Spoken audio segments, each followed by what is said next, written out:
dos profesionales que hoy día también están marcando la pauta de cómo estamos conectando como personas con nuestra salud mental y también cómo estamos viviendo la sexualidad. Contamos con la psicóloga Isidora Hernández Rudnick, quien también es psicóloga clínica especialista en el área de la salud reproductiva. Ella nos acompaña desde la Clínica de la Mujer, quien es uno de los patrocinadores oficiales de este congreso y nos acompañará hablando sobre la importancia que tiene entender el rol de la salud mental en esta etapa tan importante. También nos acompaña la doctora Belén Vallejo, ella es médica sexóloga y además docente, quien también desde su experiencia de cómo se vive la sexualidad de forma personal y también en pareja, nos va a contar algo con respecto a su experiencia de cómo ha logrado comunicar, porque hablar de este tema termina siendo un tabú, pero por otro lado, todos queremos aprender a poder conectar desde un espacio seguro y con conocimiento real el cómo entendernos, cómo conocernos y también y cómo explorar, respetando nuestros tiempos, nuestros pasos, cómo seguir avanzando en esta área. Así que bienvenida Isidora, bienvenida Belén, les voy a dejar un espacio inicial para que cada uno de ustedes se presente. Bienvenida Isidora, tú primero. Muchas gracias por la invitación. Bueno, como me presentaste, yo soy Isidora, una de las psicólogas. Nosotras somos dos psicólogas en la Clínica de la Mujer, que estamos ahí trabajando junto a los médicos, a las matronas, en el acompañamiento de las pacientes y los pacientes que están en tratamientos de fertilidad. Así que, bueno, no sé qué tanto me puedo alargar un poco en mi presentación, pero más o menos eso. Y acá con muchas ganas de conversar sobre este tema, la salud mental, la sexualidad, en todo lo que tiene que ver con fertilidad, porque realmente yo encuentro que es bien importante. Así que muchas gracias por la invitación. Muchas gracias Isidora, bienvenida Belén, viene saliendo de pabellón Belén, así que logró llegar a ser parte de este, pero maravilloso poder contar acá contigo. Muchas gracias, sí, perdón, todavía estoy así de que corrí, pero lo logré. Bueno, gracias por la presentación, soy Belén, soy médica, soy sexóloga y tengo un máster de la Universidad de Almería. Y además me dedico a hacer docencia en estudiantes de pregrado, que de alguna forma creo que es tremendamente importante en el ejercicio de la medicina en general, porque al final las mismas herramientas y conocimientos que nosotros como profesionales de la salud tenemos, es tremendamente importante tener la capacidad de poder transmitirlos a nuestros pacientes. Así que es algo muy importante dentro de mi ejercicio profesional. Qué importante lo que mencionas, Belén, porque hoy en día en el contacto que tenemos con los médicos y también con cada profesional de la salud marca el cómo yo avanzo en un proceso, cómo yo me siento, cómo me voy comportando. Totalmente. De hecho, con respecto a eso que dices, creo que es clave. Yo me dedico a enseñar, bueno, en medicina hartas cosas, pero principalmente una cosa que se llama atención central en la persona, en la que nos preocupamos de entregarle las herramientas a los y las pacientes para que realmente entiendan qué es lo que tienen, por qué lo tienen, cuáles son los riesgos, cuáles son los beneficios, para que tomen decisiones informadas y nos convertimos más bien en acompañantes de las decisiones que toman los y las pacientes, en este caso las parejas. Excelente. Bueno, por esto y mucho más es que ustedes son las invitadas a hablar de este tema tan relevante, que hoy en día la salud mental y la sexualidad en pareja es un tema muchas veces postergado, olvidado o que no se está considerando. Y creo que hoy, frente a todos los temas que seleccionamos para este congreso, esto tiene que ir más allá de solamente visualizarlo, sino cómo nosotros podemos conversar con nuestros pares, con nuestros familiares, con nuestros amigos, con nuestros profesionales de la salud, sobre temas tan relevantes en base a lo que estamos viviendo. Quiero comenzar contigo, Isidora, haciéndote una pregunta más vinculada a lo que nos convoca en este congreso. ¿Es normal que cambie la sexualidad en un tratamiento de fertilidad? Y desde ahí, ¿qué aspectos son importantes a considerar y cuándo sería interesante evaluar la posibilidad de pedir ayuda? Bueno, yo te voy a hablar más que nada de mi experiencia y también la misma clínica en la que trabajo, porque encuentro que es crucial un poco el trabajo, como les contaba antes, de los médicos, las matronas y las psicólogas todo unido, porque asimismo también ellos nos hacen saber y a los pacientes que sí es importante todo el tema salud mental y en este caso la sexualidad que sí se ve afectada con los tratamientos de fertilidad.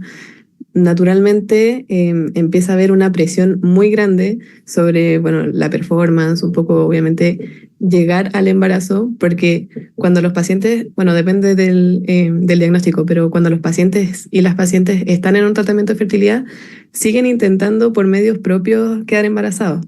Entonces, la presión, como les decía, claramente puede disminuir el líbido, puede disminuir las ganas, puede generar también peleas dentro de la misma relación de pareja, entonces también eso es como, no dan ganas de tener relaciones sexuales porque están peleados o porque están como las cosas están muy tensas, sienten que debe ser ahora ya y como, no sé, por ejemplo, si te puedo comentar un poco de mi experiencia, tenía una paciente que me había comentado que ella se estaba haciendo tiritas de ovulación, pero no le estaba contando a su marido porque no quería presionarlo, digamos, para decirle ahora es el momento, porque, bueno, él además tenía un poco problemas de disfunción eréctil, entonces era como, no te quiero presionar, pero ahora es. Entonces como que intentaba como simular un poco un momento así como muy genuino de sí, ahora es, como que te estoy seduciendo y todo, pero ella tenía todo planeado de antes porque estaba ovulando. Entonces, claramente cambia mucho las dinámicas dentro de la pareja.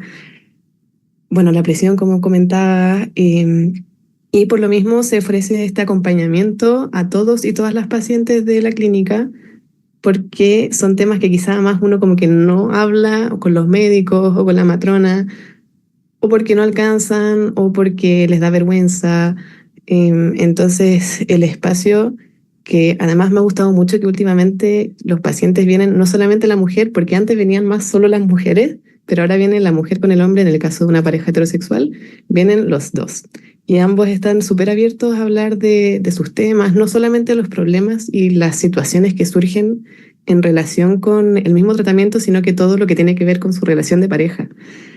Y muchas veces también, quizá no corresponde tanto, pero a veces se hace un poquito de terapia de pareja dentro del mismo espacio de contención, de acompañamiento, porque hay muchos temas que, claro, la pareja trae cosas de antes, entonces también todas esas cosas pueden ir afectando la sexualidad, entonces son como muchas cosas al mismo tiempo, entonces se intenta aprovechar mucho el espacio de acompañamiento psicológico para apoyarlos en este momento. Qué importante lo que mencionas, porque probablemente ese sería el primer encuentro que tenga la pareja o uno de ellos con un terapeuta, un profesional en el área. Entonces también hay una sensación de como de incertidumbre, de cómo me va a ayudar si no me conoce o cómo va a entender si me estoy también conociendo en este momento. Y Claro. uno de los temas que mencionaste, disculpa, era que, por ejemplo, el ejemplo que tú colocaste de esta mujer que de alguna forma toma el rol de decir, perfecto, yo voy a buscar esa instancia, y en eso yo creo que Belén también le ha tocado compartir con mujeres que tratan de tomar el rol, no solamente en la decisión de querer buscar un coito dirigido, sino que también volver a recuperar la sexualidad para también desde el placer volver a conectar con la intimidad de la pareja. Me imagino que Belén también te ha tocado dentro de la sexualidad explorar esa área de cómo ahí empezar a reconectarse.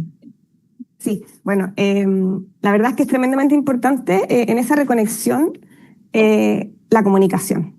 Porque, por ejemplo, en el caso que cuenta Isidora, a veces esa misma como sensación o presión de esta mujer que sola se prepara, sola se da cuenta que está en ovulación, sola empieza como a planificar un espacio para poder encontrarse con su pareja de forma cariñosa y placentera, genera una sobrecarga de ansiedad muy fuerte y en mucha soledad en esa mujer.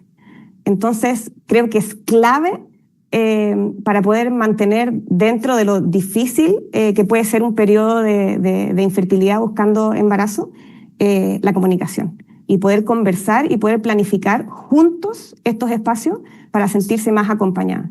De hecho, hay algunos estudios que hablan de que es importante hablar que la disfunción sexual en parejas infértiles afecta tanto a hombres como a mujeres, ¿ya? Incluye principalmente bajo deseo sexual y también disminución en el placer sexual. Entonces, para poder acompañar en esas dos, en el fondo, manifestaciones más clásicas de disfunción sexual es la comunicación. Así que eso es clave. Y sobre todo también mantener espacios de intimidad. Y cuando digo intimidad no me refiero solamente a intimidad sexual, sino que intimidad de pareja, puede ser intimidad no sexual.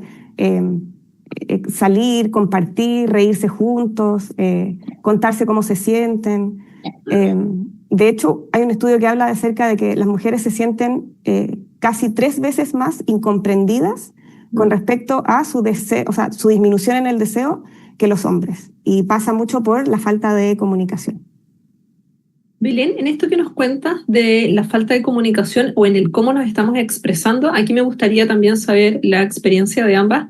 Aquí no solamente estamos hablando de un lenguaje verbal, también habla de nuestro lenguaje corporal y cómo la pareja dentro de este lenguaje se va volviendo a recuperar o generar una nueva complicidad, entendiendo que a veces los tratamientos hormonales cambian también a la persona, cambian la forma en que está viviendo. Ya sabemos que las mujeres ya somos cíclicas y hormonales y somos diferentes, estamos razonando distintas, nos alimentamos diferentes según las hormonas que estén dentro de nuestra etapa del ciclo menstrual, pero con un tratamiento de fertilidad también hay hartos cambios. Uno de ellos, muchas mujeres aumentan de peso, por lo tanto también hay un tema entre el ego, la vanidad, en el que yo buscaba llegar a este momento con un cuerpo, con un peso ideal y un estereotipo. Entonces, desde ustedes, la experiencia que han visto, se conjugan muchas cosas. Lenguaje verbal, corporal y también cómo el cuerpo está en el momento en que llega esta decisión de querer ampliar la familia.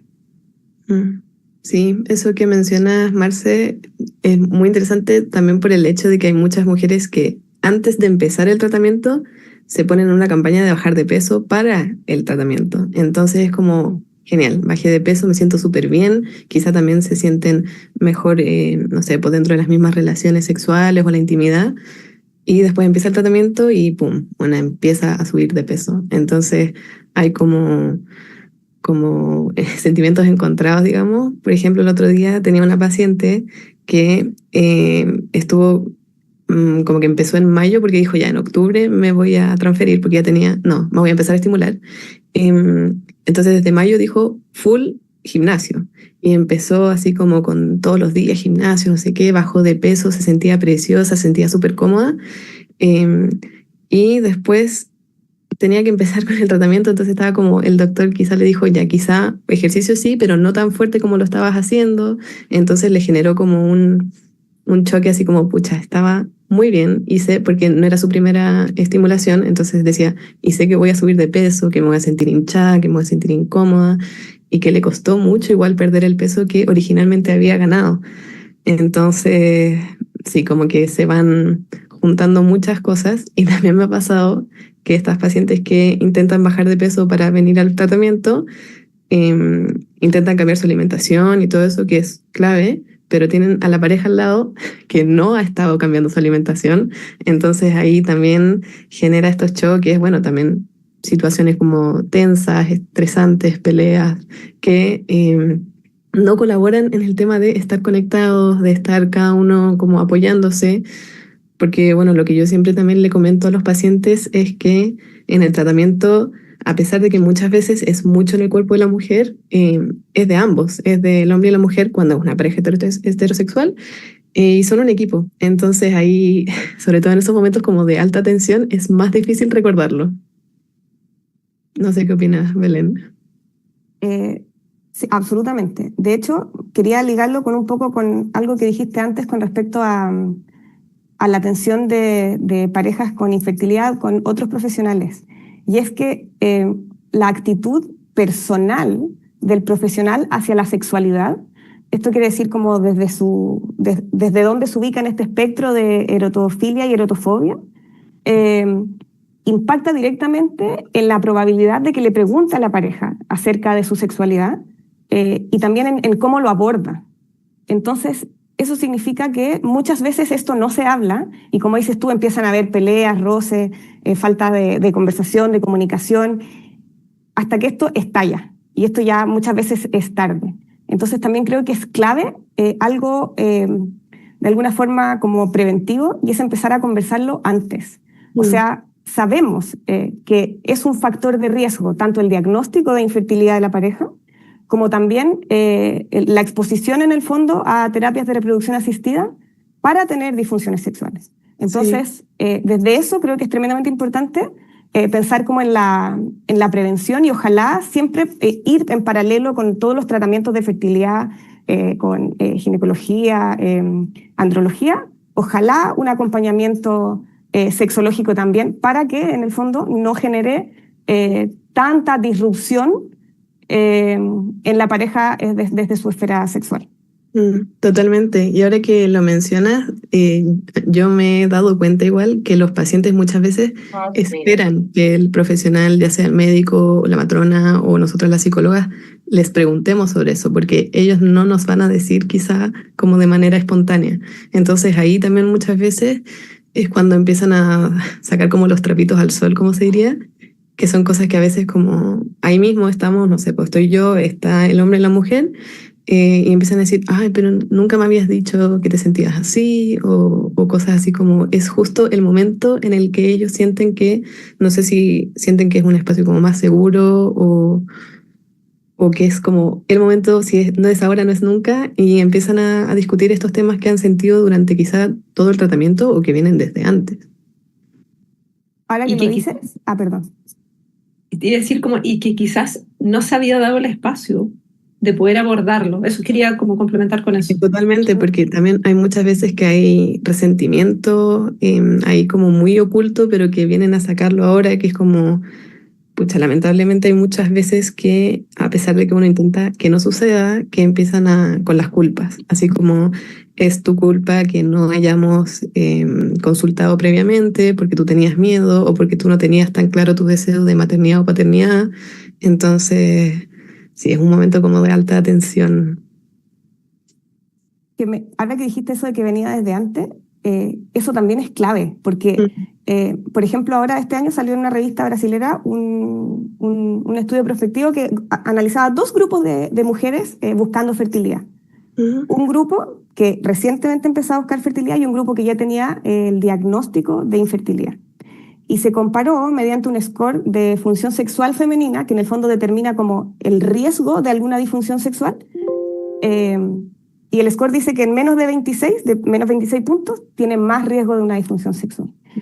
Y se vio que a pesar de que habían diferencias entre ambos grupos, tanto en las mujeres con diagnóstico de infertilidad como las que no tenían ningún diagnóstico de infertilidad, estaban ambos grupos en un riesgo de disfunción sexual.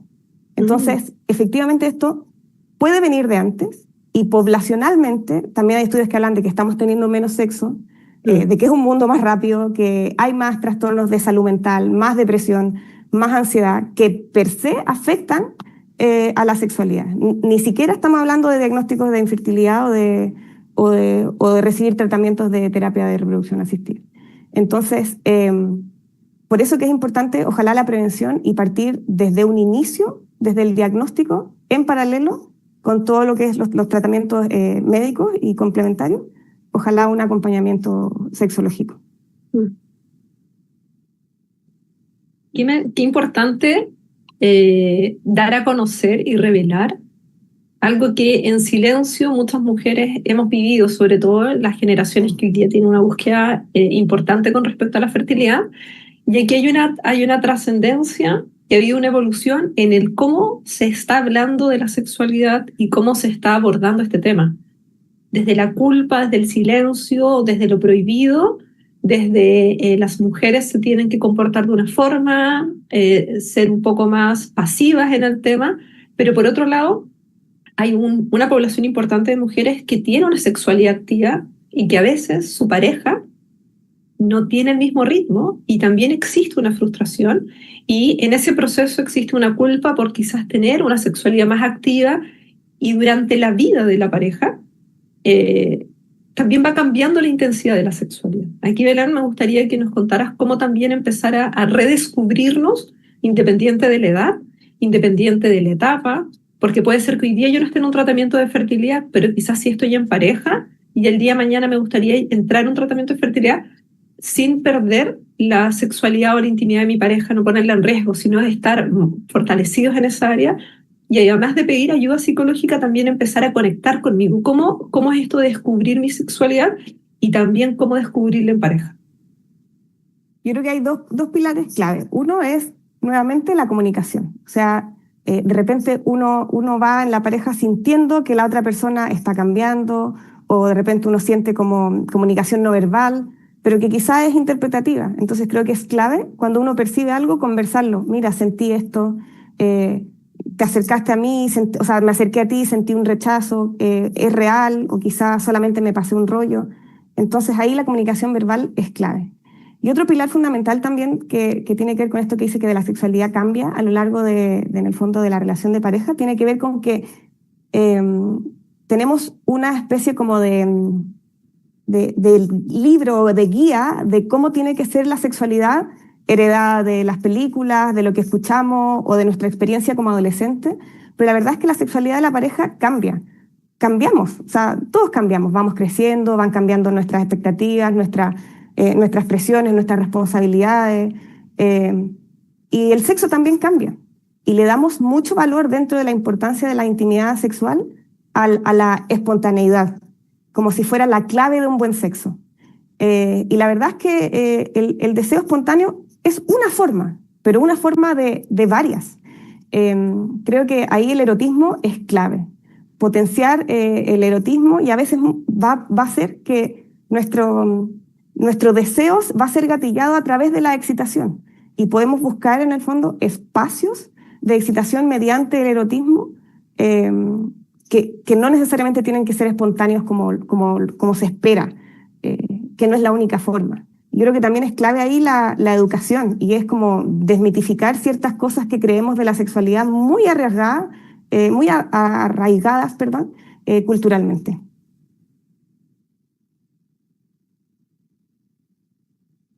Me encantaría saber desde tu otra vereda como psicóloga, Isidora, cómo vives esto.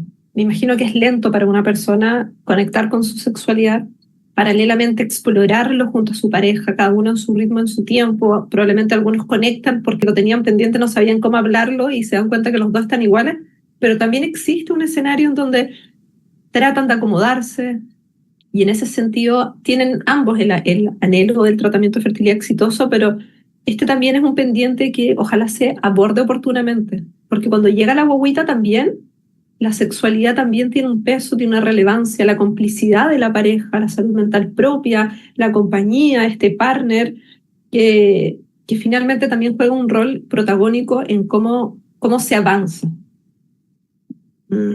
Sí, bueno, y lo que están hablando siento que está muy interesante y ahí mismo dentro del acompañamiento que realizamos en la clínica intentamos igual abordar los temas más de sexualidad, pero en general lo que más, como el tema más agudo, digamos, que se está viviendo tiene que ver con los malestares en relación propiamente tal del tratamiento. Entonces quizá también pasa que la sexualidad pasa muy a segundo plano dentro del mismo acompañamiento que es con psicóloga, que es con matrona o con los mismos doctores. Entonces también pasa mucho que a pesar de que lo que se está logrando, o sea, lo que se está intentando lograr es el embarazo, como se exterioriza tanto, como es como tan la clínica y las cosas son como súper frías, son paso a paso, quizá también se deja muy en segundo lugar, en segundo plano, la intimidad sexual. Hay muchas veces que se menciona, pero muy como por debajo, como muy, no sé, así como pasa, como, y sobre todo me ha pasado, por lo menos en mi experiencia, que los hombres son los que más traen quizá el tema a la mesa. Me pasó una vez que estaba con una pareja, ya no me acuerdo muy bien cuál era su diagnóstico, pero estaban dentro del mismo tratamiento, ella estaba en estimulación y parece que había un poquito de factor masculino igual. Y la cosa es que él decía, pucha, yo la veo sufrir a ella y a mí me toca la parte como divertida, que era ir a emitir. Entonces, un poco como que siento que eso es lo más desde lo sexual que se menciona dentro del mismo acompañamiento, como los procedimientos que son tan alejados de la sexualidad un poco que el hombre como que lo asocia, es como, ah, voy a emitir, entonces esto es lo más sexual que voy a hacer para hacer a mi bebé. No sé si les hace sentido, la verdad. no solo me hace sentido, sino que creo que también es clave eso que dices, que a veces puede que la sexualidad pase a segundo plano, y creo que como un pilar fundamental de la salud en general es la flexibilidad. ¿A qué me refiero con esto? O sea, van a haber periodos en los que efectivamente quizá el sexo va a ser o menos frecuente, o a veces un poquito más pauteado, o a veces menos placentero, y también es válido saber que uno va a pasar por un periodo más difícil o de no tanto placer. Y yo creo que es súper importante traer la conciencia como pareja. O sea, estamos pasando en este proceso que efectivamente, claro, es tan como alejado de la sexualidad, tanta clínica, tanto procedimientos médicos, sesiones de lo que sea. Entonces también es importante ser flexible en ese sentido y conversarlo, traerlo a conciencia y decir, vamos a pasar por este periodo. Quizás va a ser un periodo más difícil, pero cuando uno lo tiene consciente y lo tiene ahí a mano, es mucho más fácil después retomar y hacer cambios para volver a esta intimidad más tranquila y menos llena de procedimientos. Claro, y yo creo que ahí igual quizá en nosotras como las psicólogas, nuestra labor también puede ir muy por ahí, como de no dejar eso tan de lado. Intentar también ser como potenciar un poco, hablar más de eso, ser nosotras quienes tomemos un poquito el tema y les abramos la posibilidad de pensar en eso, porque de nuevo, como que tantas veces llegan a la clínica y lo ven como tan estéril, tan como limpio, tan clínica, que piensan 0% en placer o en sexualidad. Entonces, sí, yo creo que es un tema como que me dejaste pensando, que voy a potenciar más ahí en el mismo acompañamiento. Dentro de lo que se está mencionando, que creo que generar un espacio en donde se pueda hablar de la sexualidad y de la fertilidad desde el autocuidado, y cómo en pareja también se puede empezar a reflexionar y replantear el cómo se está abordando. A mí me gustaría destacar algo muy importante, que hoy día somos pocas las personas que entendemos nuestra sexualidad. Nos hemos dado mucho el espacio de tratar de lograr una sexualidad en pareja, pero hay una etapa previa que yo afortunadamente trabajo en la clínica, en el Centro Vida Mujer, donde conocí a Belén, donde conectamos y descubrí un área dentro de la salud humana que tiene que ver con el conocer tu propia sexualidad. Entender que cuando hablamos de sexualidad va mucho más allá de un acto penetrativo. Tiene que ver con el explorarse, con el descubrirse, con el entenderse. Y es verdad que no todos los tiempos son iguales, y también mis sensaciones también van cambiando. Y en esto me encantaría, Belén, que nos compartieras un poco de la experiencia que significa la sexualidad, cómo también una persona podría empezar a iniciar este proceso de descubrirse, porque quizás eso puede ayudar a ese segundo paso de saber comunicar, saber expresar y tratar de avanzar en este complejo momento. Totalmente de acuerdo. O sea, la sexualidad parte de forma personal, en realidad. Y muchas veces, históricamente, la sexualidad, sobre todo en la mujer, a veces se inicia de forma brusca en su primera relación de pareja, y antes no se había conocido, no se había explorado, no sabe lo que le gusta, no sabe cuáles zonas de su cuerpo son más sensibles, cuáles no. Y recién empiezan a descubrirse en su relación de pareja. Y también es importante que se den estos espacios de descubrimiento personal. Implica no solamente masturbarse y tocarse, sino que también conocer cosas tan sencillas como qué cosas me dan placer.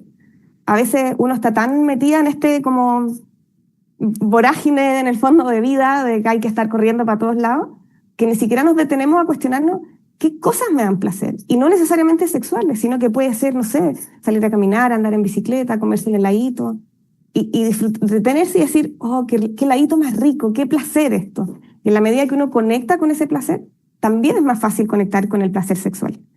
Y también en el fondo poder conectar con este placer sexual individual y en pareja. Y comunicárselo a la pareja también, en el fondo.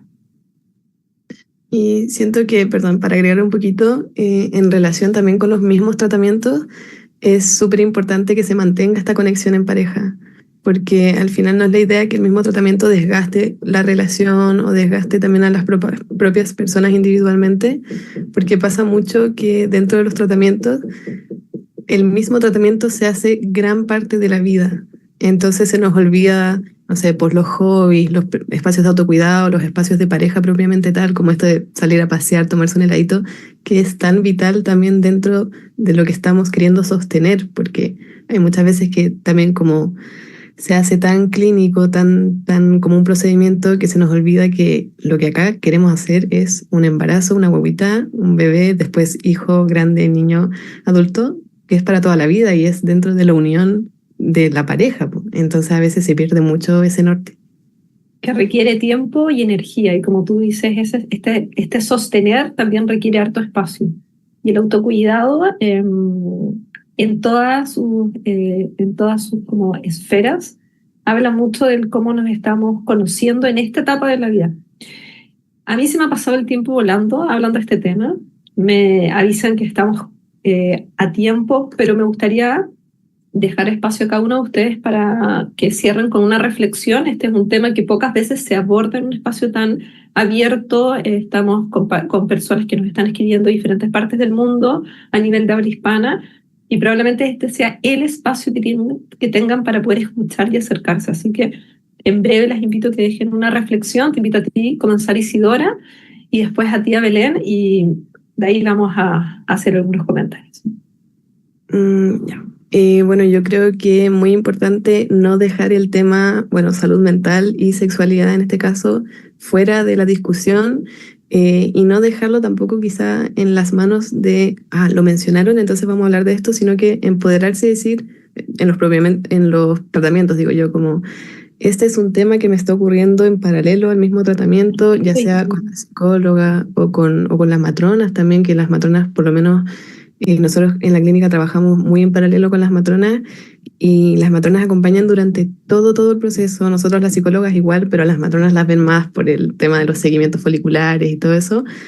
Y poder quizá empoderarse y decir, no sé, pues tenemos este tema en pareja o tengo este tema individual, cosas que quizás me gustaría hablar, no sé si lo podemos hablar, porque también pasa que, bueno, nosotras como mencionaba somos dos psicólogas, y a veces hay pacientes que simplemente no logramos ver y que no saben que tienen este acompañamiento disponible.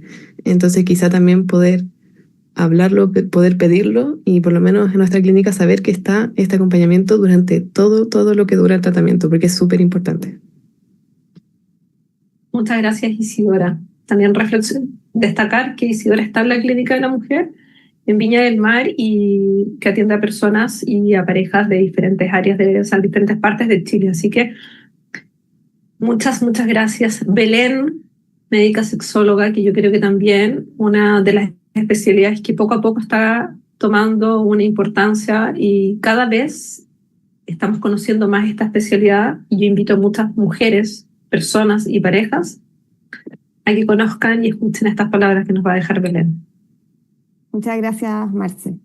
Bueno, para cerrar me gustaría quizá un poco pedir, como no olvidarnos de la comunicación, que es tremendamente clave, y en esa comunicación también un poco de comprensión y compasión, porque en el fondo estas disfunciones sexuales que se pueden dar en los tratamientos de fertilidad son de pareja, pero también son individuales, y esto afecta tanto a hombres como a mujeres, y de repente uno se mete en su propia situación personal, y de repente se le olvida en esa sensación como de soledad, de lo que me está pasando, que también le puede estar pasando a mi pareja. Y en el fondo abordarlo como qué es lo que te está pasando a ti, qué es lo que tú sientes. En el caso de los hombres, además de disminución de placer y de satisfacción, también hay eyaculación precoz, hay disfunción eréctil. En el caso de las mujeres puede haber vaginismo, que es en el fondo una contracción muscular que no permite en el fondo la penetración, dispareunia, que es dolor a la penetración. Entonces es importante conversar estas cosas.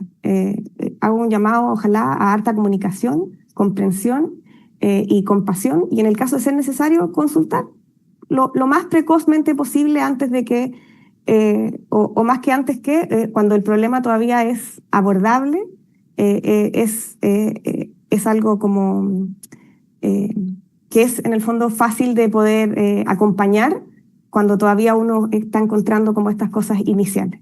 Pero por sobre todo comunicación y conversación También podemos hablar con nuestros pares y desde ahí comenzar. Yo creo que puede ser una primera instancia. Chicas, las tengo que dejar. Muchas gracias por habernos acompañado, muy amable, por la sinceridad del espacio, la escucha y que ojalá que este sea una primera conversación de muchas que tengan las personas que nos están acompañando. Las dejo. Muchas gracias por ser parte de esta segunda mesa redonda.